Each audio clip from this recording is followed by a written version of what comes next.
ஹரே ராமா ஹரே கிருஷ்ணா. ராமாயணத்துல மந்திரை யாரு அப்படின்றது தான் இந்த வீடியோல பார்க்க போறோம். தசரதனோட இரண்டாவது மனைவியான கைகேய ராஜ்யத்திலிருந்து கல்யாணம் பண்ணிக்கிட்டு வரும்போது கைகேயிக்கு உதவியாளா வந்தவங்க தான் மந்திரை. மந்திரைக்கு இன்னொரு பேர் இருக்கு, கூனி. அவங்களுக்கு ஏன் கூனி அப்படின்ற பேர் வந்தது அப்படின்னா அவங்களோட முதுகு கூன் போட்டு இருக்கும், அதுக்காகவே அவங்களுக்கு கூனி அப்படின்ற பேரும் வந்தது. சின்ன வயசுல ராமர் விளையாடிட்டு இருக்கும்போது மண் உருண்டையை எடுத்து மந்திரையோட முதுகு மேல போட்டதா ஒரு கதை இருக்கு. மந்திரி அதுல ரொம்பவே கோவப்பட்டு தன்னோட உடல் ஊனத்தை ராமர் கிண்டல் பண்றாரு அப்படின்னு நினைச்சுக்கிட்டு ராமர் மேல தீரா கோபத்துல இருந்தாங்க மந்திரி. ஒரு நாள் தசரத மகாராஜா ராமருக்கு முடிசூட்ட முடிவு பண்றாரு. அதை தெரிஞ்சுக்கிட்ட மந்திரி எப்படியாவது அதை தடுத்து நிறுத்தணும் அப்படின்னு முடிவு பண்ணி கைகேயி மூலியமா ராமருக்கு கிடைக்க வேண்டிய ராஜ்யத்தை கிடைக்க விடாம பண்ணணும் அப்படின்னு முடிவு பண்றாங்க. மந்திரி தன்னோட சூழ்ச்சியால கைகேயி மனசை மாத்துறதுக்கு 2 தடவை முயற்சி பண்றாங்க. அது என்னென்ன முயற்சி அப்படின்னு நீங்க தெரிஞ்சுக்கணும் அப்படின்னா இசிஜி கார்ட்ஸ்ல கைகேயோட கார்டில் இருக்கிற ஸ்கேன் கோட ஸ்கேன் பண்ணி பாருங்க. அந்த 2 முயற்சியிலையும் கைகேயோட மனசை மாற்ற முடியல மந்திரையால. அதனால மந்திரை 3ஆவதா பிரம்மாஸ்திரத்தை எடுக்கிறாங்க. அது என்ன அஸ்திரம் அப்படின்னா, மந்திரை கைகேயி கிட்ட வந்து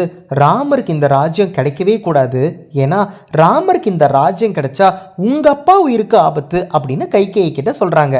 கைகேயி ஒன்றும் புரியாம எங்க அப்பாவுக்கும் இதுக்கு என்ன சம்பந்தம் அப்படின்னு கேட்கவே மந்திரி சொல்றாங்க, இப்போ உன்னோட அப்பா கேகேய மகாராஜாவும் சீதையோட அப்பா ஜனக மகாராஜாவும் பரம்பரை எதிரிங்க. அவங்க 2 பேரும் யுத்தம் பண்ணாங்க அப்படின்னா அந்த யுத்தத்துக்கு முடிவே வராது. ஏன்னா 2 பக்க ராஜ்ய படையும் ரொம்ப பலசாலியான படை. ஆண்டாண்டா யுத்தம் நடக்குமே தவிர முடிவே வராது. அதனால அந்த 2 ராஜ்யத்தில் இருக்கிறவங்களும் தசரத மகாராஜா கிட்ட வந்து நீங்க எங்களுக்கு சப்போர்ட் பண்ணி யுத்தத்துல கலந்துக்கணும் அப்படின்னு கேட்டாங்க. தசரத மகாராஜா முடியாதுன்னு சொல்லிட்டாரு. அதுக்கு என்ன காரணம் சொன்னாருன்னா, ஒரு பக்கம் சீதையோட அப்பா ஜனகர் நீங்க, இன்னொரு பக்கம் கைகேயோட அப்பா கேகேயர் நீங்க.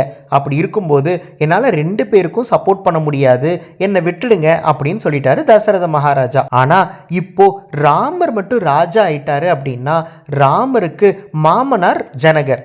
ஆனா இன்னொரு பக்கம் கேகேயர் யாரு? ராமரோட சித்தியோட அப்பா தான்.